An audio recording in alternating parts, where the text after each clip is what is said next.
बिस्मिल्लाहिर्रहमानिर्रहीम, अस्सलाम वालेकुम। मैं असदुल्ला खान हूँ। आज सारा दिन जो चीज़ ज़ेर बहस रही है वो ये है कि कुछ लोग एक्टिव हुए हैं पाकिस्तान की सियासत में और टेम्परेचर को डाउन करने की बात कर रहे हैं।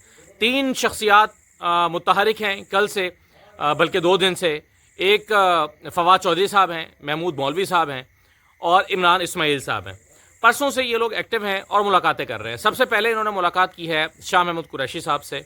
इन्होंने मुलाकात की है उन असीरान से जो लाहौर में हैं और इलाज कराने के लिए अस्पताल में आए हैं। वैसे तो अडयाला जेल हो या कोट लखपत जेल हो, यहाँ पर तमाम सियासी कैदी जो 2-2.5-3-3 साल से कैद हैं, इन सब को इलाज की ज़रूरत है। और कई मरतबा ऐसा होता है, मुझे कोट लखपत जेल से पता चलता है कि डॉक्टर यास्मीन राशिद की तबीयत रात के वक्त में ख़राब हो जाती है और उनको जो जेल का हॉस्पिटल है वहाँ पर चेकअप के लिए ले जाया जाता है या डॉक्टर आकर उनको वहाँ पर चेक करता है। तो हर शख्स को जो कोट लखपत जेल में सियासी असीर है या हर वो शख्स जो अडयाला में है, उसको इलाज मुआवजे की ज़रूरत है और उसको फौरी तौर पर अस्पताल जाने की ज़रूरत है। लेकिन अब ये जो शख्सियात अस्पताल गई हैं इलाज के लिए, इनके जाने के बाद इनसे कुछ और सियासी शख्सियात मुलाकात करने के लिए गई हैं। ख़ास तौर पर महमूद मौलवी साहब का एक्टिव होना ये बताता है कि ये एक कोऑर्डिनेटेड एफर्ट है। ऐसा देखिए, जो असीरान होते हैं वो जेल में भी असीर होते हैं, वो अस्पताल में भी असीर होते हैं। अस्पताल में होने का मतलब ये नहीं होता कि जो चाहे उनसे जाकर मिल सकता है। आप देखते हैं कि यहाँ अडयाला जेल में चीफ मिनिस्टर इमरान खान से मुलाकात नहीं कर पा रहे, फैमिली की मुलाकात नहीं हो पाती। यानी जब मुलाकात नहीं होने दी जानी होती तो मुलाकात नहीं हो पाती, और जब मुलाकात देने की इजाज़त मिलती है तो तभी मुलाकात होती है। तो ये जो 2 दिन में मुलाकातें हुई हैं, ये मुलाकातें भी ऐसी मुलाकातें नहीं हैं कि जिसके बारे में आप कहें कि बस ये खुद से हो गई। ये कोऑर्डिनेटेड एफर्ट लगती है और जाहिर है ऐसा ही होगा। ख़ास तौर पर महमूद मौलवी साहब, अगर यानी आप ये कह सकते हैं कि फवाद चौधरी साहब मिलने के लिए गए हैं, उनके दोस्त भी कोई साथ मिलने के लिए चले गए, तो महमूद मौलवी साहब का कोई उस तरह का ताल्लुक़ नहीं है फवाद चौधरी साहब के साथ कि वो दोनों को ख्याल आए कि चलो मिलकर इनसे मिलने के लिए चलते हैं। तो ये तो तय है ना कि ये जो मुलाकातें हुई हैं इसका एक मकसद है और ये मुलाकातें कराई जा रही हैं। पहला अगर नुक्ता इस्टेब्लिश हो गया है तो मैं आगे चलता हूँ। दूसरी बात यह है कि इसका मकसद क्या है।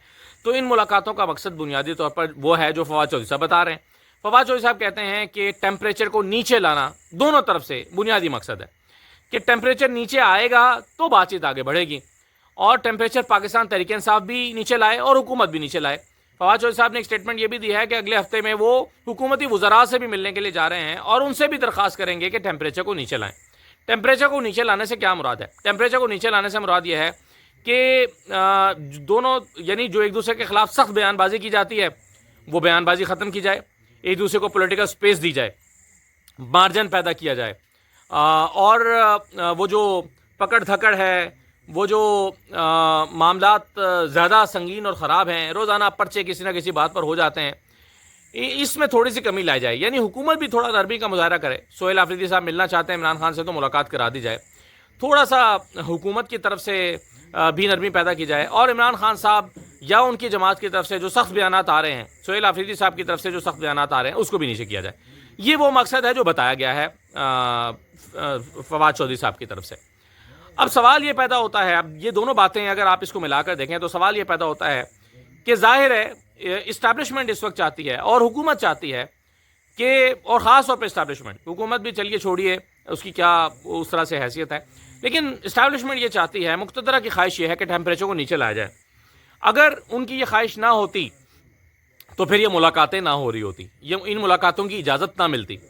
तो बुनियादी तौर पर ऐसा मालूम होता है, ये ज़ाहिर हमारा तज्जिया है, ये मुझे ऐसा मालूम होता है कि इस्टेब्लिशमेंट इस वक्त चाहती है कि टेम्परेचर को ज़रा नीचे लाया जाए। अब सवाल ये पैदा होता है कि टेम्परेचर को नीचे लाना क्यों ज़रूरी है और इसकी ज़रूरत महसूस क्यों हुई है इस वक्त। देखिए, उसकी 2-3 वजूहात हो सकती हैं और इसके 2-3 मकासद हो सकते हैं। एक वजह तो ये हो सकती है कि वाकई टेम्परेचर सोहेल आफरीदी साहब के आने के बाद इतना ऊपर चला गया है कि उससे खदशात पैदा होने लगे कि दोबारा 26 नवंबर हो सकता है, दोबारा 26 नवंबर की तरह का एहतजाज हो सकता है, दोबारा कोई ऐसी चीज़ हो सकती है कि जिसके नतीजे में हालात कशीदा हो सकते हैं, हालात ख़राब हो सकते हैं। तो इस्टेब्लिशमेंट ये चाहती होगी कि ये नौबत ना आए, यानी एहतजाज ही ना हो और उसके लिए पाकिस्तान तहरीक इंसाफ से कहा जाए कि टेम्परेचर को नीचे लाते हैं, मामलात को ठीक करते हैं, चीज़ों को आगे बढ़ाते हैं और एहतजाज ना हो। क्योंकि राना सलाउल्लाह साहब ने कहा कि कम वोट में अटक से आगे नहीं आने दिया जाएगा। यानी एक तरह से वो ये कह रहे हैं कि जो इस्लामाबाद में हुआ था 26 नवंबर को पिछले साल, जो इस्लामाबाद में हुआ था वो अटक के पुल पर हो सकता है, अटक से दाखिले की कोशिश के दौरान हो सकता है। यानी खुदा ना खास्ता लाशें गिर सकती हैं, यानी खुदा ना खास्ता लोग मर सकते हैं। अब देखिए इसके नतीजे में पाकिस्तान तहरीक इंसाफ का एहतजाज नाकाम तो हो जाएगा, यानी वाकई हो सकता है कि आप उनको अटक से आगे ना आने दें। ऐन मुमकिन है, ऐन मुमकिन है वो थोड़ा आगे आ जाएं और वहां से आगे ना आ पाएं और खुदा ना खासा जानी नुकसान हो। तो बज़ाहिर तो पाकिस्तान तहरीक इंसाफ का नुकसान हो जाएगा। बज़ाहिर तो पिछले साल 26 नवंबर को पाकिस्तान तहरीक इंसाफ का एहतजाज नाकाम हो गया था, उनका लॉन्ग मार्च या इस्लामाबाद का एहतजाज नाकाम हो गया था बज़ाहिर। लेकिन क्या सिर्फ पाकिस्तान तहरीक इंसाफ का नुकसान हुआ था? वो जो लाशें हैं, वो जो खून खराबा था, वो जो एक्शन लिया गया था, वो आज तक एक्शन लेने वालों का पीछा कर रहा है। आज तक उनको इसका जवाब देना पड़ता है। वो आज तक उस के चुंगल से या उस इल्ज़ाम से बाहर नहीं आ सके। तो ये सूट तो अगर पाकिस्तान तहरीक इंसाफ को नहीं करता तो ये हुकूमत को भी नहीं करता, ये मुक़्तदरा को भी नहीं करता। इस तरह की सूरत हाल का पैदा हो जाना किसी को भी सूट नहीं करता। तो फिर कोशिश क्या होगी सबकी कि ये सूरत हाल पैदा ही ना हो, यानी ये एहतजाज भी ना हो,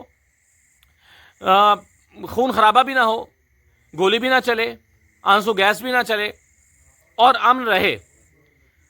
तो पहली बात तो ये हो सकती है कि नेक नियति के साथ ख्वाहिश का इजहार किया गया है कि वाकई दर्जा हरारत को नीचे लाया जाए और वाकई ही इस सूरत हाल को पैदा होने से रोका जाए।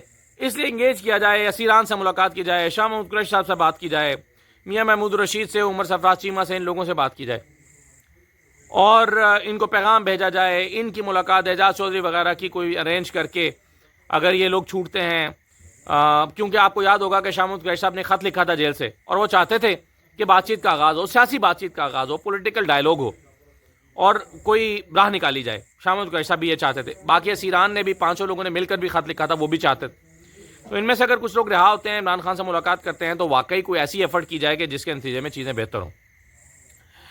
एक तो ये है जिसको मैं समझता हूँ कि नेक नीति के साथ अगर देखा जाए तो वाकई ऐसी कोशिश हो सकती है कि जिसके नतीजे में चीज़ें बेहतर की जाए। लेकिन दूसरी तरफ एक पैटर्न हम पिछले कुछ अर्से में देखते हैं और वो पैटर्न क्या है कि जब तहरीक इंसाफ को एहतजाज करने की बात करती है तो तब पाकिस्तान तहरीक इंसाफ को इंगेज करने की कोशिश की जाती है। कुछ लोग एक्टिव हो जाते हैं और कहते हैं कि नहीं एहतजाज ना करो, हम रिहा कर देंगे। आपको याद होगा पिछले साल नवंबर में भी एहतजाज शुरू हुआ था। तो इस एहतजाज के नतीजे में उस एहतजाज से पहले ही बैरिस्टर गौहर, अली अमीन गंडापुर साहब ये एक्टिव हुए थे, इमरान खान से मुलाकातें करने के लिए गए थे। कहा गया था कि आप एहतजाज ना करें, आपकी रिहाई अमल में आ जाएगी, ये इमरान खान से कहा गया था।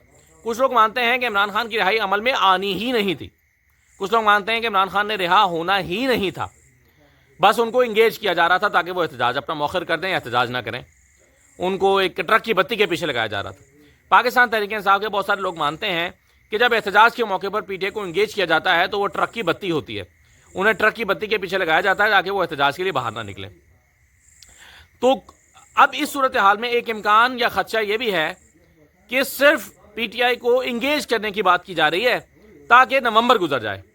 यानी कुछ लोग एक्टिव हुए हैं, महमूद मौलवी साहब, इमरान इस्माइल साहब, फवाद चौधरी साहब, हो सकता है कि ये लोग नेक नियति से ही एक्टिव हुए हों, लेकिन ऐन मुमकिन है कि इनको इंगेज करके पाकिस्तान तहरीक इंसाफ को इंगेज किया जा रहा हो ताकि किसी तरह से नवंबर गुजारा जा सके, दिसंबर गुजारा जा सके, क्योंकि दिसंबर में फिर ज़्यादा सर्दी हो जाएगी, दिसंबर जनवरी में बहुत सर्दी हो जाएगी, फिर रमज़ान आ जाएगा, फिर गर्मियाँ आ जाएंगी।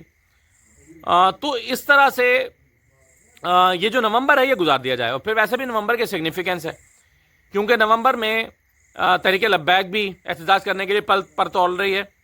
चाहे चहलम वो कहते हैं जी हम उरेत्य में मनाएंगे, 19 नवंबर को बरसी आ रही है, तो पाकिस्तान तहरीक इंसाफ के भी पास भी एहतजाज करने का यही सूटेबल टाइम है ताकि अपने एक प्रेशर क्रिएट किया जाए।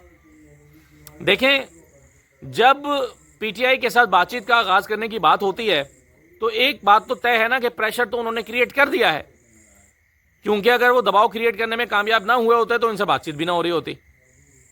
तो इसके दो पहलू हैं, जिन दोनों पहलुओं पे मैं बात कर रहा हूं। एक पहलू तो वही है कि एक पहलू यही है कि वाकई तहरीक इंसाफ के लिए कोई CBM हुकूमत दे रही हो या स्टेट दे रही हो कि CBM, और दूसरा ये है कि नहीं सिर्फ नवंबर गुजारने का मकसद हो। अब देखें फवाद चौधरी साहब वगैरह क्या चाहते होंगे, फवाद चौधरी, इमरान इस्माइल, इनकी ख्वाहिश क्या होगी? ये पाकिस्तान तहरीक इंसाफ में वापस आना चाहते हैं और अपना सियासी रोल प्ले करना चाहते हैं।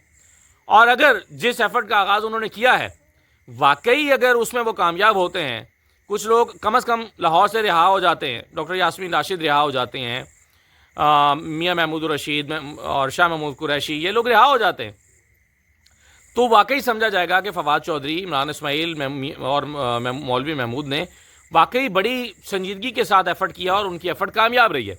वो चीज़ जो बैरिस्टर सैफ नहीं कर सके, वो चीज़ जो अली अमीन गंडापुर साहब नहीं कर सके, वो इन लोगों ने कर दी है और इनको क्रेडिट दिया जाएगा और पाकिस्तान तहरीक इंसाफ के वर्कर्स भी क्रेडिट देंगे। लेकिन अगर ये अपनी कोशिशों में कामयाब नहीं होते और पाकिस्तान तहरीक इंसाफ का एहतजाज भी पाकिस्तान तहरीक इंसाफ इस सिलसिले में मौखर कर देती है या कर देती है, एहतजाज करती है, तो समझा जाएगा कि सिर्फ जैसा मैंने कहा कि नवंबर को गुजारना, किसी तरह से नवंबर को गुजारा जाए, ये मकसद था और कोई मकसद नहीं था। तो दोनों ही सूरतें हो सकती हैं। मैं समझता हूं कि अगर मुक़तदरा हुकूमत वाकई संजीदा है और समझते हैं कि टेम्परेचर को नीचे लाया जाना चाहिए, भाई बहुत हो गया, उमर सरफराज चीमा ने अपने नाकर्दा गुनाहों की सज़ा अपने गुनाह से बढ़कर काट ली। डॉक्टर यास्मीन राशिद जो उस दिन माइक्रोफोन पे ऐलान कर रही थी कि आप बराए मेहरबानी अंदर ना जाएं, बाहर आ जाएं, हम पुरअमन एहतजाज के लिए आए हैं, उन्होंने भी सज़ा अपने हिस्से से ज़्यादा काट ली। मियाँ महमूद रशीद ने भी ज़्यादा काट ली। शाह महमूद कुरैशी तो शामिल ही किसी चीज़ में नहीं थे, वो तो पुरअमन एहतजाज में भी शामिल नहीं थे, ये तशद्दुद मुजाहरे में भी शामिल नहीं थे, उन्होंने भी अपने हिस्से से ज़्यादा सज़ा काट ली। तो बहुत हो गया, कारकुनान हैं, कई ख़वातीन हैं पकड़ी हुई हैं। तो वाकई अगर इन लोगों को रिहा किया जाता है तो तहरीक इंसाफ मेरा नहीं ख्याल कि नवंबर का एहतजाज करने का सोचेगी। वो सोचेगी कि चलें, रियासत की तरफ से भी CBMs दिखाए गए हैं, कुछ चीज़ें बेहतर हुई हैं। सोहेल आफरीदी हैं, वो भी सोचेंगे कि मैं अब टेम्परेचर को नीचे लाना बेहतर है। तो दोनों तरफ से कुछ बात आगे बढ़ेगी तो चीज़ें बेहतर होंगी, वरना फिर यही समझा जाएगा कि जिस तरह से पिछले साल PTI को इंगेज करके एहतजाज को टालना मकसद था और ट्रक की बत्ती के पीछे लगाना मकसद था, तो फिर अभी भी वही मकसद है, फिर इसका यह मतलब निकाला जाएगा। तो देखते हैं कि फवाद चौधरी, इमरान इस्माइल और बाकी लोगों की एफर्ट्स कितनी कामयाब होती हैं और ऊंट किस करवट बैठता है। मैं एक ऐसी जगह पर हूँ जहाँ पर लाइट नहीं है और एक ऐसी जगह पर हूँ कि ट्रैवलिंग में हूँ, तो शायद एक आध वीडियो आपको इसी तरह से देखने को मिले। फिर इंशाल्लाह कल रात से नॉर्मल जो है वो वापस आ जाएंगे, लेकिन चूँकि डेवलपमेंट बहुत इंपॉर्टेंट हो रही हैं इसलिए आपसे बातचीत होती रहेगी। इजाज़त दीजिए, अल्लाह हाफ़िज़।